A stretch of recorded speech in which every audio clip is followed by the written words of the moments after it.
Well, Harry, it's fantastic for you to be on the ball with me today. Yeah. And it's even better speaking with a king. But Kanu's a little bit jealous. Kanu was the king. Yeah, well, we went to Nigeria with Kanu. When you got to the airport and the hotel, you realised he was the king. Thousands of people there to meet him. And when he used to ring me up at 11 o'clock on a Sunday night to tell me that he couldn't make training next day for the warm down because he didn't feel well, he used to just leave a message. Hello, Gaffer, this is the king. I can't make training tomorrow. I have upset tummy. And he didn't want to come all the way from London to come in just for a warm down. So I used to, in the end, I said, look, don't bother ringing me. Just don't come in on Monday. See you Tuesday. But he was I loved him. What a footballer, Kanu. Incredible player. Yeah. And that just marked your career, just incredible man management. But on the opposite hand, Dylan Tombides, an incredible player. And you actually met him, didn't you? Yeah, and his mum, I met his mum, and such a sad story. You know, amazing young man, great young footballer, had his life taken away so early, you know. And he was special. He was playing through chemotherapy. He was in the first team squad. He was on the cusp of making his debut in the Premier League. But what would have it been like, can you imagine, as a manager, coaching a player who's undergoing chemotherapy? I don't know what it would have been like as a manager. Just his workload.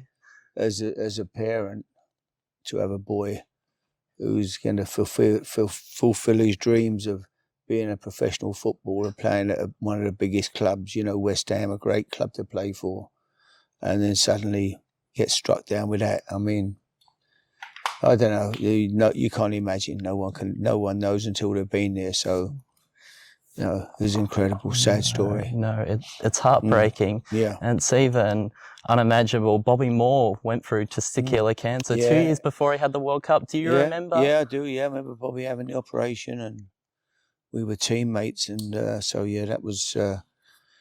I do remember that. But Bobby, you know, his life did go on, even though it was cut miles too short. You know, Bobby's life, but for Dylan to lose his life at such an early age, you know, really 20 years, just unfair. Yeah, it's just heartbreaking. Yeah.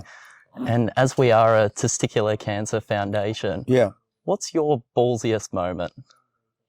Oh, I don't know. That's an Australian word, is it? Yeah. I don't know. Not sure what you mean by that, really. Ballsiest meaning that you've taken a leap of faith. Oh, loads of times I've done that with taking jobs and signing players, signing Paulo Di Canio when everybody says I was crazy because I was walking a tightrope with no safety net under me. As one journalist wrote a big article in one of the Sunday newspapers. He said Di Canio would get me the sack, but he didn't. Di Canio was fantastic. He was a genius. I loved him, and I loved watching him play and the things he could do. So, but you have to take chances in life. If you don't never take a chance, you know, and that's how it is. I went back to Portsmouth from, people said never go back. I managed Portsmouth, went to Southampton, I went back to Portsmouth. People said you should never go back, but I went back and kept them up when they were bottom of the league that first year, and then we won the FA Cup the following year. So it was a chance. It's a gamble, you know. I don't look back if it doesn't work out. I'm not a person who thinks I shouldn't have, you know, I made mistakes. Of course I have. Yeah. But, you know, if you don't take a chance, you'll never know. And I'm a gambler by nature, and sometimes you have to gamble, sometimes you win, sometimes you lose. Yeah. It makes me think when we're in that Italian restaurant in Bournemouth and we're all singing My Way. Frank Sinatra, yeah, oh yeah, brilliant. You said he was rolling in his grave. Frank, turning in his grave, hearing me sing it, but... I'm sure not. I actually did a show at the Albert Hall, a one-man show, and I'm in my dressing room, and on the wall is the biggest picture you've ever seen of Frank Sinatra when he was at the Albert Hall, and I remember sitting there on my own, no one in the dressing room. I said, Frank, I'm so sorry. I said, I'm embarrassed. I said, this is ridiculous. I absolutely love Frank Sinatra. Yeah. Don't be embarrassed, though. You've got beautiful dulcet tones. Maybe it might be on The Voice, Harry. I don't think so. No, definitely not. No. Maybe The Voice, then Strictly. Who knows? No, Strictly's definitely not for me. I got getting out of these chairs hard enough. I love dancing. Oh, no. But you said we shouldn't go back, but I'd really love to. And your dad, Harry, Wow, he took you to see some players, Tom Finney, you think of back Danny in the day. Blanchflower. How do you look back on that time? Yeah, it was pretty fantastic. special. My dad was a fantastic footballer and non-league player. He was a prisoner of war, came out back from the war in with Germany. But he could really play, and he was football mad, sport mad. My dad lived for sport. That was his whole life, really. Very poor family in East London, where his brothers and sisters, and had a really tough upbringing. But football was his life, and he took me to football. We'd go, if Matthews was playing in London somewhere, we'd go and see Stanley Matthews, Tom Finney. We'd go and see Tom Finney play, whether it was at Fulham. He worked all week to get the money to take me to football on a Saturday with him. So, yeah, it was, and then in later life, obviously, he used to travel every week to watch Jamie. He'd follow Jamie all over the country, watch Liverpool. He'd get the train all on his own and go up and watch him play. He loved it, he lived for football. Wow. And Bill Nicholson thought you were really Stanley Matthews. No, he said to me, Bill Nick, when I went to meet him, I was only 12 and I'd just been picked up by Tottenham playing for East London under-13s, and went to meet the great Bill Nicholson, arguably Tottenham's greatest ever manager. Would be the Tottenham. Their last trophy was under Bill Nick. He would have been the top. No, not the last trophy. No, they won one under Premier League though, or First Division. Yeah, to win that. Yeah, but they won a cup since then. And that, But Bill Nick had the double winning team, the 60-61 team, incredible team of players. And Bill Nicholson was an amazing manager. He was a bit of a dour Yorkshireman, really, but he had players like Dave Mackay, Danny Blanchflower, John White. Then the team after then Greaves, Jimmy came the year after, Jimmy Greaves and Cliff Jones and Terry Dyson and just all these great players. So it was an amazing team. They won the double. It was a double winning team. So Bill Nicholson, when I went to meet him with a scout with Dickie Walker, who took me along there, and he said to me, "Do you score goals, son?" I said, "Not many, no, not really."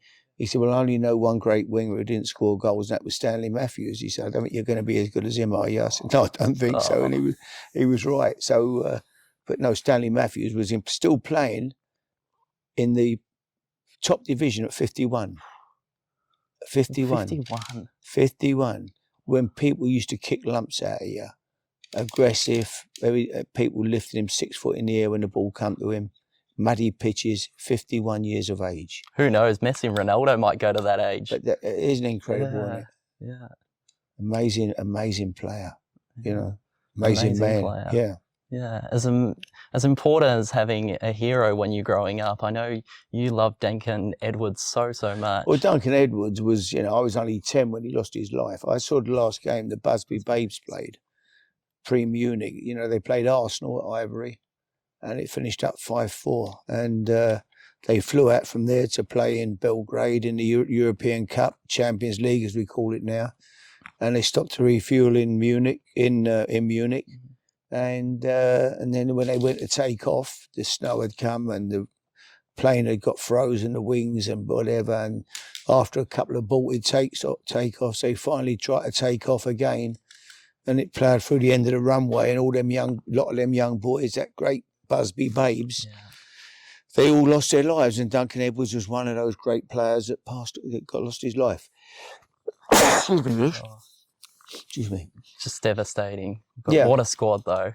It was an incredible group. They were the Busby Babes. They was all kids that had come through the youth team. Bobby Charlton was a great footballer. Bobby Charlton was an amazing player. He played in that team. But there were so many of them, Tommy Taylor, Coleman, Duncan Edwards, Roger Byrne, just a great group of footballers, young players who were taking over the best team in England, they were. And suddenly, but what was amazing about that time, we had no TVs. We didn't have a television. We followed it through the newspaper. Every day you bought the newspaper, but every day at school we all said prayers. And the whole country back in them days, there was no nastiness. There was no one was like, everybody was, it was after the war, and people were, and when you went to football, you stood and you stood with other people from the other team, and the whole country mourned. Every team, every person, everyone was in mourning for that great Man United team. You know, I get upset when I hear the other day, you know, the cup semi-final, you know, where the people abused, you know, the minute silence for the Hillsborough.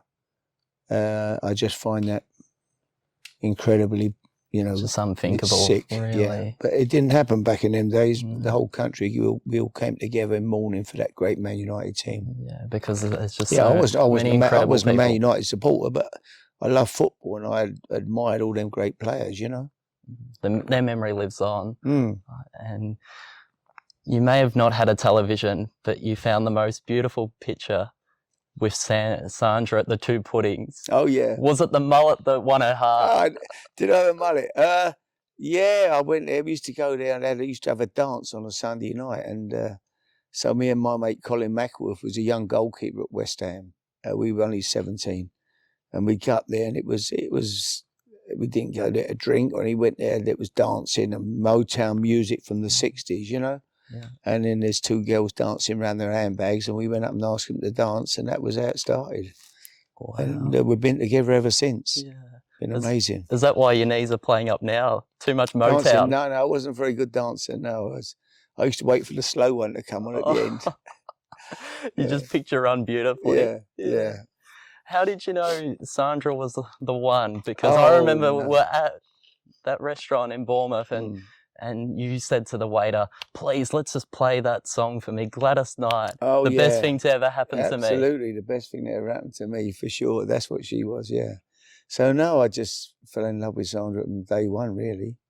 And we've never been apart since, so it's been a great time. It's just beautiful to see. You're just inseparable. A great marriage, yeah. Did that... Oh, okay. One more question. Yeah.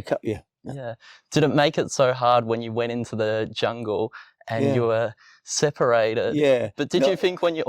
not being separated wasn't a problem. It was only...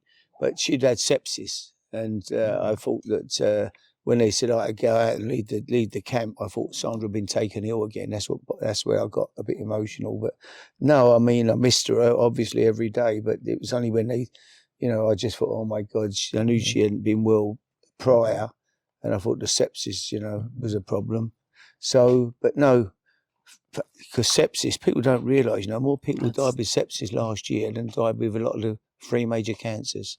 Sepsis is a real killer. So, it's life-threatening. Yeah, absolutely. Yeah.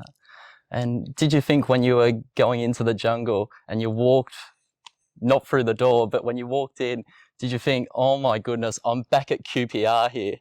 No, why? Because it appeared just a jungle.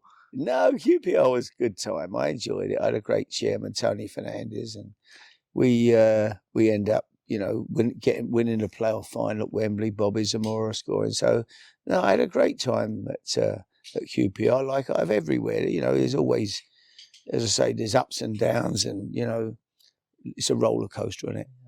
There really is ups and downs in life. And what would be your take-home message for anyone watching this at home about men's health and being open and speaking about testicular cancer, but a whole range of different health issues? If you have any problems, talk to someone about them, you know, mental health problems, whatever. There's always somebody who would listen to you. So don't bottle it up and make yourself ill. You go out and find somebody to speak to, you know. And the other message I say is, I say to all young footballers, be nice to people on the way up because you meet them on the way down. Give people your time. Be nice. It doesn't cost anything. Don't get carried away. And you've been so nice and amazing to me. I'm so grateful for all the moments we've shared. Good. And even if it was in Jordan. We went to Bournemouth last week and watched Bournemouth play. They had a great win last night, so they're going to get promoted back to the Premier, which is good. West Ham are going well. Tottenham going for 4th place. Portsmouth, you know, I'd love to see Portsmouth get back up there again, and QPR. So yeah, and Southampton. I love all the clubs I've been at.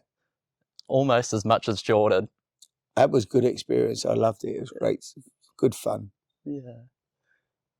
Good talking to you, Rhys. Absolutely. Thank you so much. Pleasure, Harry. Good man.